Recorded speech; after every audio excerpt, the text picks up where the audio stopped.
So I just went through the simulations and honestly I found it super helpful. As a nurse, this kind of scenario-based training really gives me a better idea of what real patients' communications feel like in the words. It's like a safe space where I can practice how I respond to patients without the pressures of being in real situations.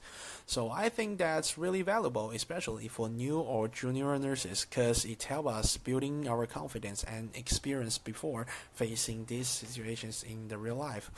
What I liked the most was how interactive and immersive it felt.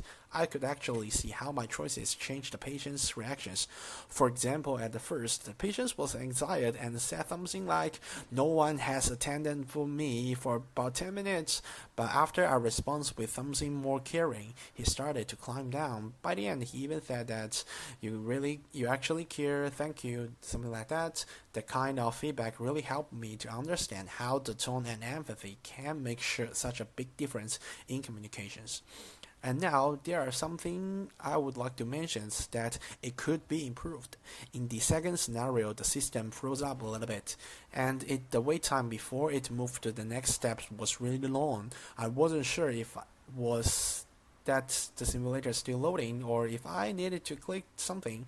So in these versions I could only access the first scenario. The rest of the models was locked and there wasn't any explanation for why. So for the learning side of the things, I think it would be awesome if the systems give a little bit more feedback after each scenario. Something like a short reflections or breakdown of what I did well or what I should improve the next time. That would make the training feel a lot more personal and meaningful. And about the scoring, I noticed that I kept getting 75%. No matter what I choose, it would be much more useful if the system could show me why I got the score. For example, something like I choose the option 1, which improve the patient's cooperations because it shows empathy. So that kind of specific feedback would really help me understanding my communication partners better and learn how to improve in the future interactions. Overall though, I think these simulations have a lot of potentials.